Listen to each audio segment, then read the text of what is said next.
Hi friends, Amit life maker YouTube channel पे आप लोगों का स्वागत है। देखिए दोस्तों, आज के सेशन में हम लोग करने वाले हैं जीव विज्ञान और एनसीईआरटी का दोस्तों ये क्लास नोट्स है 6 से 12 तक का है दोस्तों, जो कि रुक्मणी प्रकाशन के द्वारा निकाला गया है दोस्तों। तो देखिए दोस्तों, हम लोग का एक सेशन इसमें कंप्लीट हो चुका है दोस्तों। अब सेकंड सेशन हम लोग करने वाले दोस्तों। देखिए पहला चैप्टर है दोस्तों इसका जीव विज्ञान का परिचय एवं विभिन्न शाखाएँ दोस्तों। इसका वनस्पति विज्ञान की प्रमुख शाखाएं, जंतु विज्ञान की प्रमुख शाखाएं दोस्तों। इसमें introduction of biology and it's branches पहला दोस्तों हम लोग टॉपिक करने वाले हैं। देखिए दोस्तों, इसमें है हम लोग इसका पिछला जहाँ तक कर चुके थे उसके आगे का है दोस्तों। आप लोग जो अभी तक नहीं देखे मेरे पिछले वाले वीडियो को आप लोग देख लीजिएगा। देखिए दोस्तों, अब इसमें आगे बता रहा है कि पादप कोशिका व जंतु कोशिका में अंतर। क्या अंतर है दोस्तों पादप कोशिका और जंतु कोशिका में अंतर? तो देखिए दोस्तों, कोशिका भित्ति, देखिए कोशिका भित्ति जो देखिए पादप कोशिका हो गया, ये हो गया पादप कोशिका, ये हो गया दोस्तों जंतु कोशिका।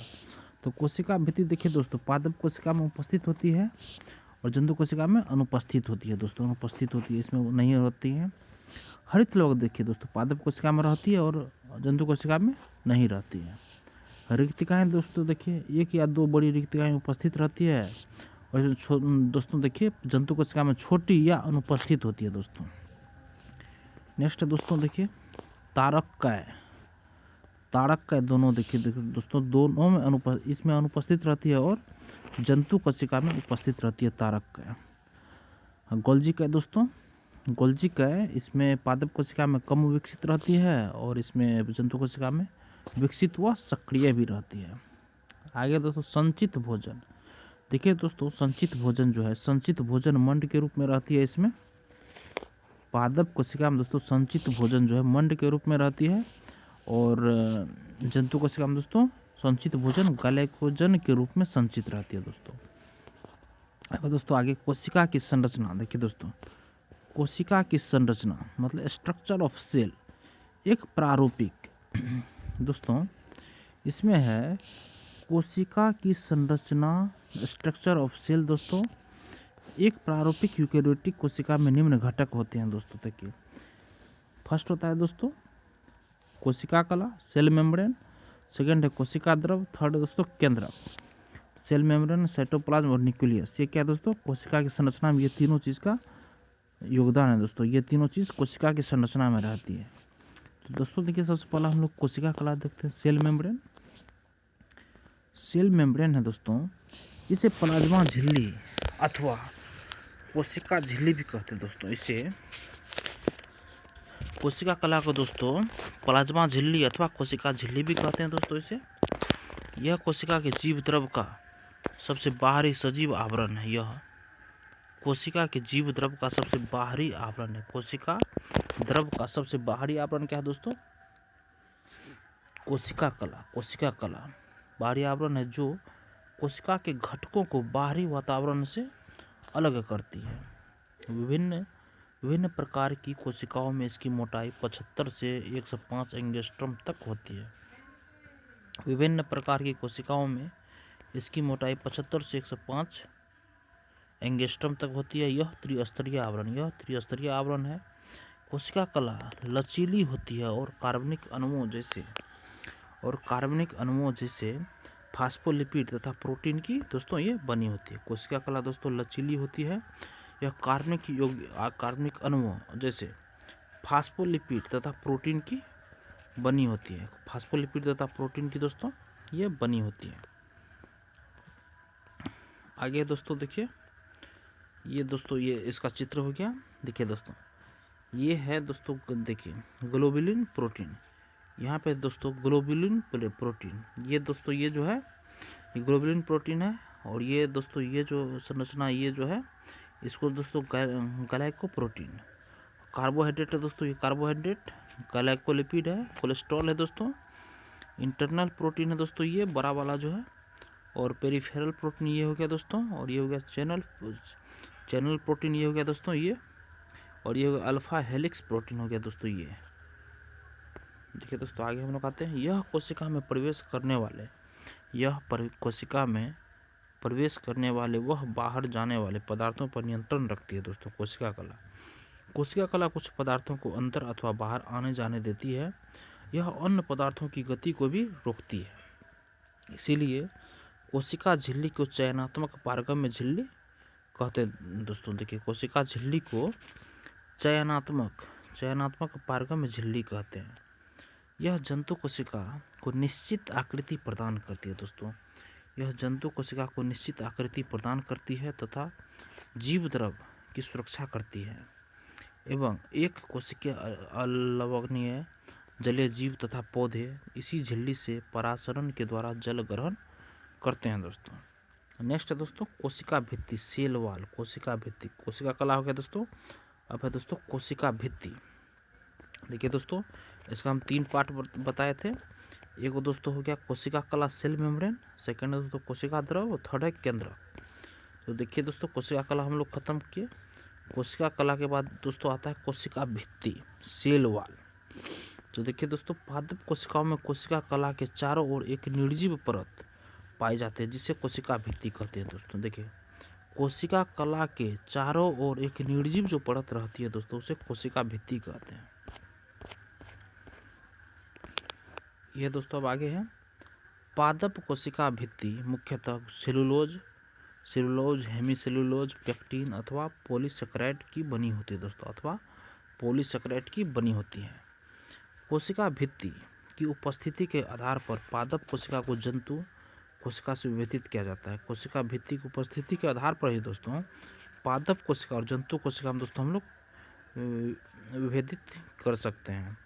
इसमें सेल्यूलोज एक बहुत जटिल पदार्थ है दोस्तों पादप कोशिका में, और यह पौधों को संरचनात्मक दृढ़ता प्रदान करता है। पौधों को दोस्तों संरचनात्मक दृढ़ता प्रदान करता है। नेक्स्ट दोस्तों कोशिका भित्ति। कोशिका भित्ति पौधों, कवक तथा बैक्टीरिया की कोशिकाओं को कोशिका भित्ति पौधों, कवक तथा बैक्टीरिया की कोशिकाओं को अपेक्षाकृत कम तनु विलयन में बिना फटे बनाए रखती है। परासरण द्वारा जल अवशोषण का गुण केवल जीवित कोशिकाओं में ही दोस्तों पाया जाता है, केवल जीवित कोशिकाओं में ही पाया जाता है। नेक्स्ट दोस्तों जंतु कोशिकाओं में कोशिका भित्ति अनुपस्थित होती है। जंतु कोशिका में दोस्तों कोशिका भित्ति नहीं रहती है। जीव द्रव, आगे दोस्तों क्या है जीव द्रव। देखिए दोस्तों जीव द्रव इस जीवन का भौतिक आधार कहा जाता है दोस्तों। हक्सले के अनुसार, हक्सले ने इसे क्या कहा था, जीवन का भौतिक आधार, जीव द्रव को जीवन का भौतिक आधार। नेक्स्ट है दोस्तों प्रोटोप्लाज्म। देखिए दोस्तों प्रोटोप्लाज्म जब शब्द प्रोटोप्लाज्म शब्द का प्रयोग पुरकिंजे ने दोस्तों किया था। पुरकिंजे ने प्रोटोप्लाज्म शब्द का प्रयोग किया था दोस्तों पुरकिंजे ने।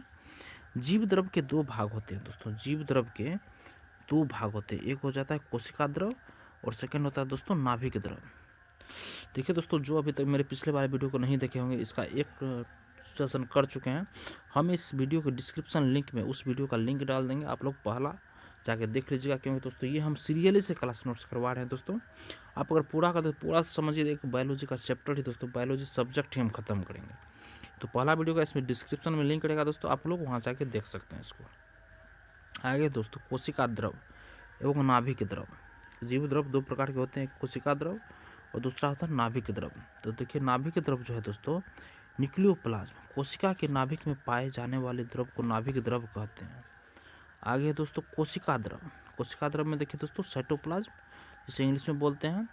कोशिका द्रव में कोशिका झिल्ली एवं केंद्रक के मध्य उपस्थित पदार्थ को कोशिका में कोशिका झिल्ली और केंद्रक के मध्य, कोशिका झिल्ली केंद्रक के मध्य उपस्थित पदार्थ को दोस्तों कोशिका द्रव कहते हैं। देखिए दोस्तों कोशिका द्रव के तरल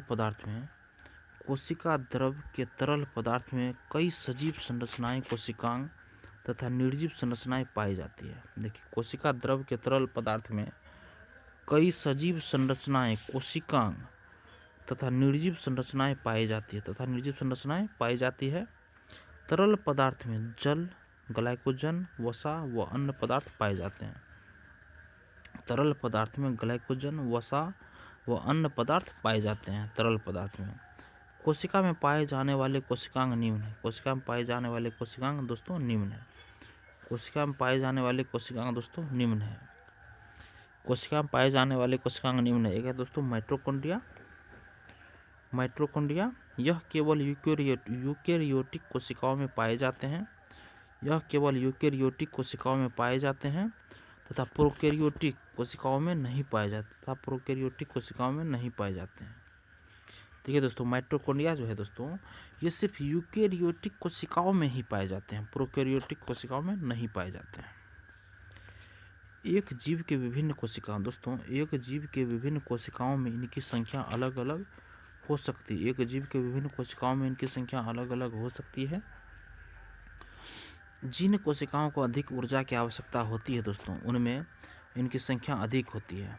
माइटोकॉन्ड्रिया की खोज कोलिकर नामक वैज्ञानिक ने 1880 ईस्वी में की थी। 1880 में की थी, कोलिकर नामक वैज्ञानिक ने की थी तथा नामकरण बेंदा ने की थी। देखिए इसका दोस्तों खोज जो है ना, कोलिकर नामक वैज्ञानिक 1880 में किया था और इसका नामकरण दोस्तों बेंदा ने दिया था, बेंदा।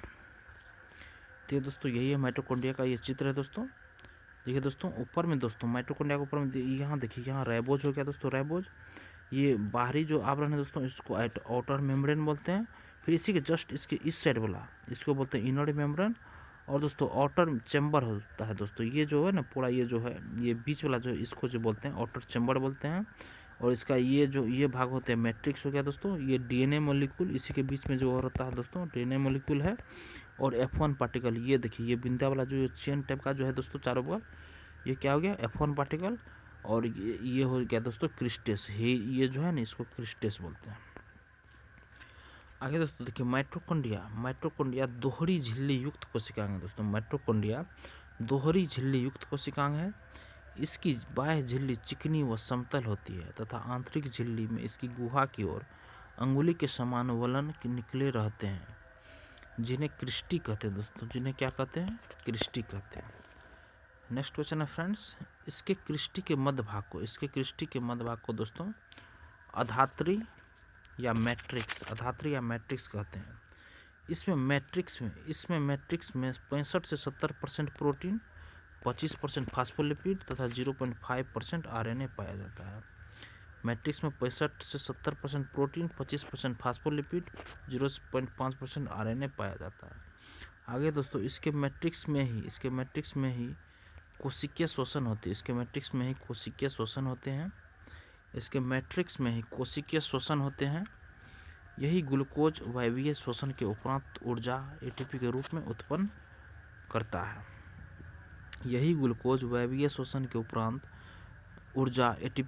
उत्पन्न करता है। दोस्तों इसके अतिरिक्त माइटोकॉन्ड्रिया में डीएनए व राइबोज होते हैं। देखिए दोस्तों इसके अतिरिक्त भी माइटोकॉन्ड्रिया में डीएनए व राइबोसोम भी होते हैं।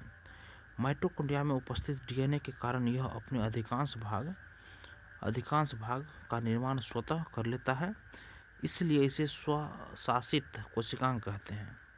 माइटोकॉन्ड्रिया में पाए जाने वाले एंजाइम शोषण में खाद्य पदार्थों का ऑक्सीकरण करते हैं। देखिए दोस्तों माइटोकॉन्ड्रिया में पाए जाने वाले एंजाइम शोषण में खाद्य पदार्थों का ऑक्सीकरण करते हैं। अगला है दोस्तों लवक। ठीक है दोस्तों लवक, देखिए लवक मतलब प्लास्टिड्स दोस्तों। देखिए ये पदार्थ कोशिकाओं में होते हैं। इनमें विभिन्न प्रकार के वर्णक मिलने के कारण भिन्न भिन्न रंग के दिखाई देते हैं। इसमें वर्णकों की उपस्थिति के आधार पर लवक, एक हरित लवक हो गया दोस्तों, सेकेंड हो गया वर्णी लवक या अवर्णी लवक आदि प्रकार के होते हैं दोस्तों। हरित लवक दोस्तों क्लोरोप्लास्ट यह दोहरी झिल्ली युक्त कोशिकांग है। इन झिल्लियों को क्रमशः बाह्य झिल्ली या अंतः झिल्ली कहते हैं। अंतः झिल्ली से घिरे हुए भीतर के स्थान को पीठिका या स्ट्रोमा कहते हैं। अंतः झिल्ली से घिरे हुए भीतर के स्थान को पीठिका या स्ट्रोमा कहते हैं। स्ट्रोमा में एक जटिल झिल्ली तंत्र होता है जिसे थाइलेकोइड कहते हैं। थाइलेकोइड दो प्रकार से विन्यासित रहते हैं दोस्तों। थाइलेकोइड जो है दोस्तों ये दो प्रकार से विन्यासित रहते हैं। इसमें तस्तरी समान थाइलेकोइड सिक्कों के चट्टे के रूप में व्यवस्थित रहते हैं, जिन्हें ग्रेना कहते हैं, तथा दो ग्रेना को जोड़ने वाली थाइलेकोइड इंटरग्रेनम कहलाती है। थैलेकोइड की झिल्ली व पीठिका में प्रकाश संश्लेषण से संबंधित एंजाइम पाए जाते हैं। इसके अतिरिक्त स्ट्रोमा में डीएनए व राइबोसोम भी पाए जाते हैं दोस्तों, डीएनए व राइबोसोम भी पाए जाते हैं। नेक्स्ट दोस्तों अवर्णी लवक। देखिए दोस्तों अवर्णी लवक ल्यूकोप्लास्ट। अवर्णी लवक दोस्तों ल्यूकोप्लास्ट ये वर्णक विहीन नॉन पिगमेंटेड तथा रंगहीन कलरलेस लवक होते हैं जो पौधों के अधिकांशतः प्रकाश संश्लेषण न करने वाले भागों, जड़ एवं भूमि तना में पाए जाते हैं। ये मुख्यतः अमीनो अम्लों को वसीय अम्लों में परिवर्तित करते हैं। वर्णी लवक क्रोमोप्लास्ट। वर्णी लवक सामान्यतः पुष्पीय पादपों, फ्लावरिंग प्लांट्स की पुरानी पत्तियों, एजिंग लीव्स तथा फलों में पाए जाते हैं। ये कैरोटीन युक्त वर्णक कैरोटिनॉइड पिगमेंट्स होते हैं जो पत्तियों व फूलों को विभिन्न रंग प्रदान करते हैं। देखिए दोस्तों आगे है हरित लवक में उपस्थित अन्य वर्णक। हरित लवक में उपस्थित अन्य वर्णक जो है दोस्तों ये होता है दोस्तों फर्स्ट है कैरोटीन। कैरोटीन यह नारंगी ऑरेंज रंग का वर्णक है। यह नारंगी ऑरेंज रंग का वर्णक है जो प्रकाश संश्लेषण में महत्वपूर्ण भूमिका निभाता है। जो प्रकाश संश्लेषण में महत्वपूर्ण भूमिका निभाता है। यह क्लोरोफिल से अवशोषित प्रकाश ऊर्जा का संचरण करता है। आगे है दोस्तों जेंथोफिल।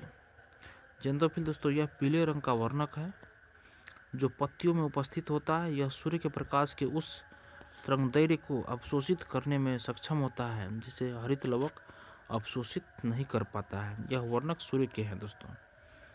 देखिए दोस्तों जेंथोफिल वर्णक 3 प्रकार के होते हैं। कैंथाजेंथिन, जियाजेंथिन तथा ल्यूटीन। इन वर्णकों को एंटीऑक्सीडेंट्स भी माना जाता है। नेक्स्ट दोस्तों लाइसोसोम। देखिए लाइसोसोम की खोज डी ड्यूवे ने की थी दोस्तों। लाइसोसोम की खोज डी ड्यूवे ने की थी। लाइसोसोम एकल झिल्ली युक्त थैलीनुमा कोशिकांग है।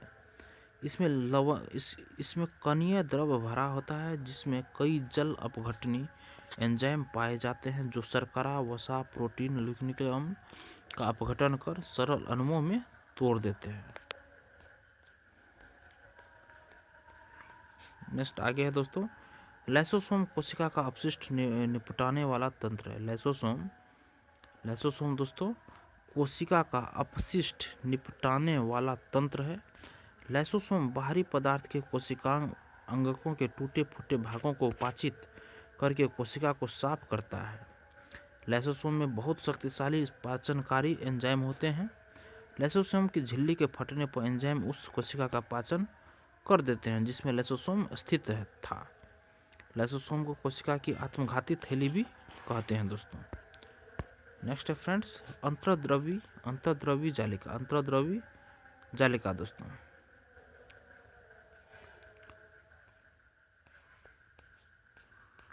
आगे दोस्तों अंतर्द्रवी जालिका इंडोप्लाज्मिक रेटिकुलम।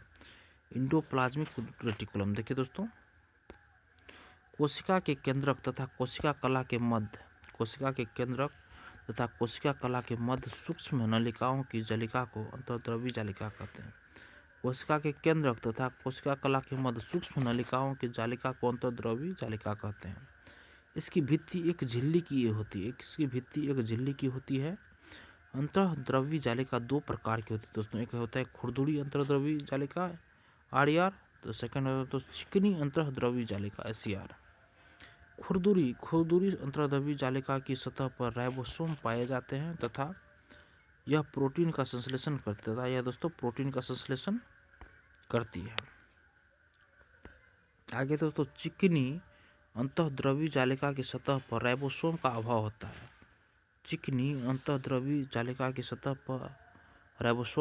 होता है। तथा यह वसा व लिपिड अणुओं के संश्लेषण का कार्य करती है दोस्तों।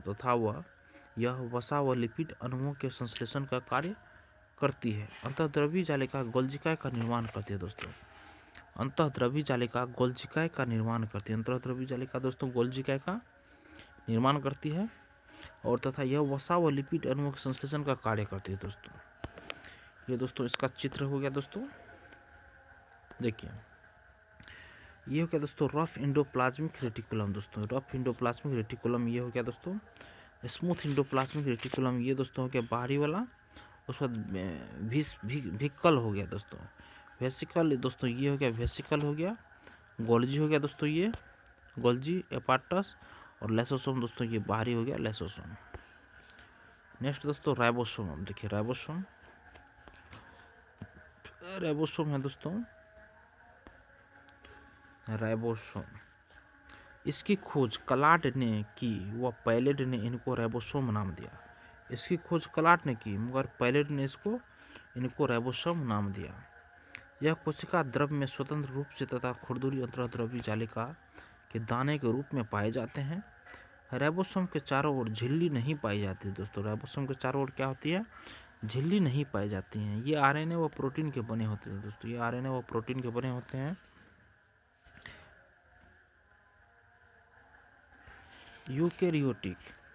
यूकेरियोटिक कोशिकाओं में 80S तथा प्रोकैरियोटिक कोशिकाओं में दोस्तों 70S प्रकार के राइबोसोम पाए जाते हैं। राइबोसोम प्रोटीन संश्लेषण का कार्य करते हैं दोस्तों। राइबोसोम प्रोटीन संश्लेषण का कार्य करते हैं। आगे दोस्तों गोल्जी का गोल्जी बॉडी। देखिए इसकी खोज कैमिली गोल्जी ने की थी। इसकी खोज कैमिली गोल्जी ने की थी। यह कोशिका के केंद्रक के पास चपटी नलिकाओं के रूप में पाई जाती है। गोल्जिकाई में आशय, रिक्तिकाएं व कुंडलिकाएं 3 प्रकार की संरचनाएं पाई जाती है। यह कोशिका में शर्करा, प्रोटीन व पेक्टिन के संश्लेषण का व स्रवण का कार्य करती है। यह कोशिका में शर्करा, प्रोटीन व पेक्टिन के संश्लेषण का स्रवण कार्य करती है। अब आगे दोस्तों तारक का सेंट्रोसोम। इसकी खोज वान वेंडेन ने की। यह जंतु कोशिका में केंद्रक के निकट तारे समान आकृति में पाई जाती है।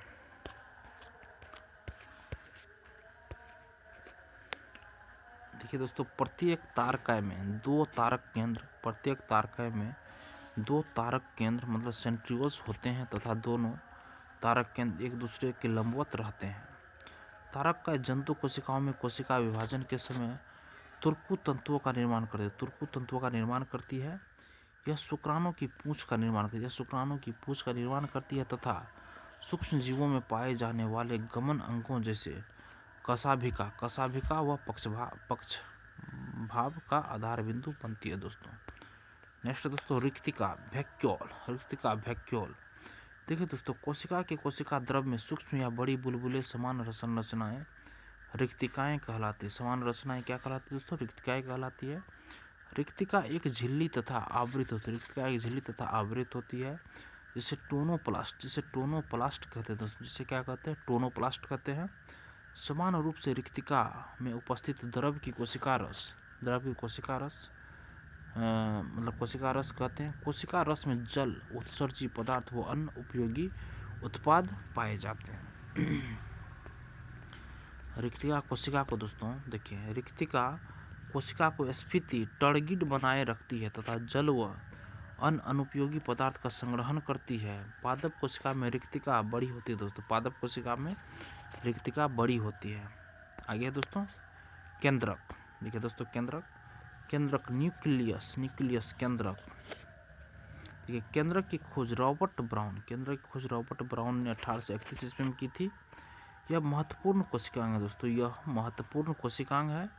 साधारणतः एक कोशिका में एक केंद्रक ही पाया जाता है, लेकिन कुछ कोशिकाओं में एक से अधिक केंद्रक भी होते हैं दोस्तों। साधारणतः एक कोशिका में एक केंद्रक ही पाया जाता है, लेकिन कुछ कोशिकाओं में एक से अधिक केंद्रक भी होते हैं। मानव की लाल रक्त कणिका व पादप की चालनी नलिकाओं में केंद्रक का अभाव होता है दोस्तों। मानव की लाल रक्त कणिका व पादप की चालनी नलिकाओं में केंद्रक का अभाव होता है। जंतु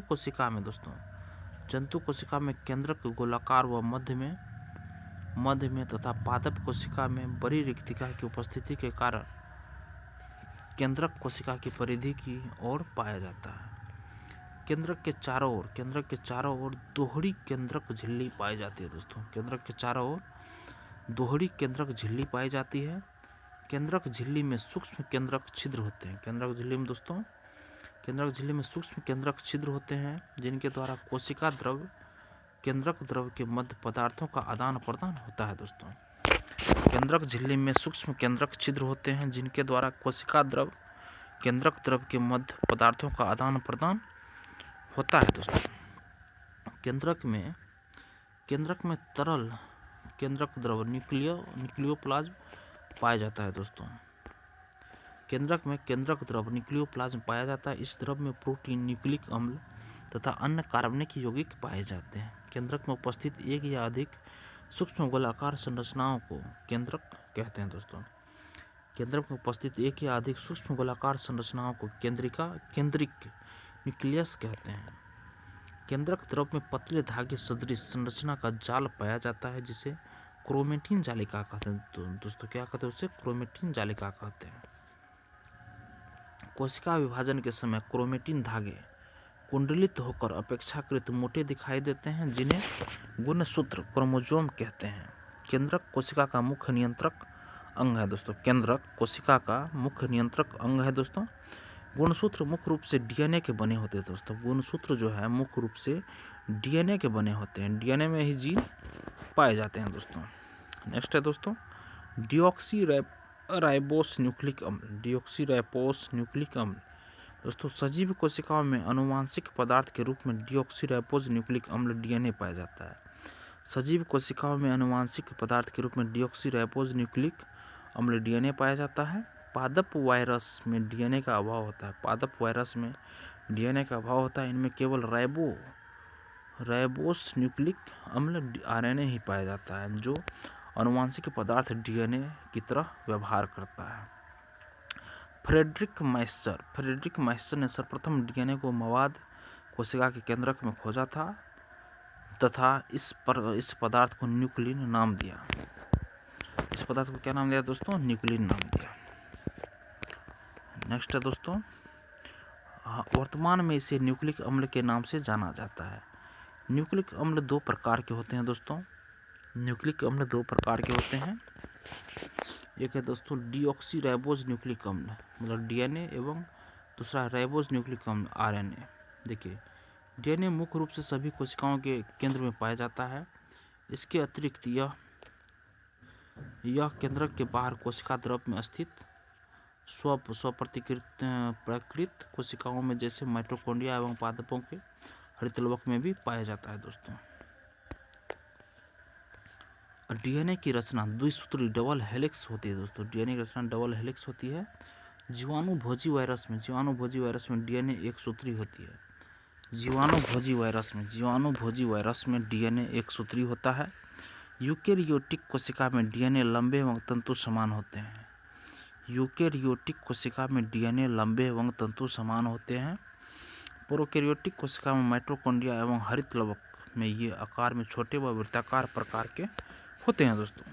देखिए प्रोकैरियोटिक कोशिका में माइटोकॉन्ड्रिया एवं हरितलवक में ये आकार में छोटे व वृत्ताकार प्रकार के होते हैं दोस्तों। नेक्स्ट है दोस्तों डीएनए का रासायनिक संगठन केमिकल कॉम्पोजिशन ऑफ डीएनए। देखिए दोस्तों डीएनए में मतलब रासायनिक दृष्टि से डीएनए पॉलीन्यूक्लियोटाइड संरचना होती है अर्थात डीएनए का न्यूक्लियोटाइड स्वयं 3 रासायनिक पदार्थों के संयोजन से बनता है दोस्तों।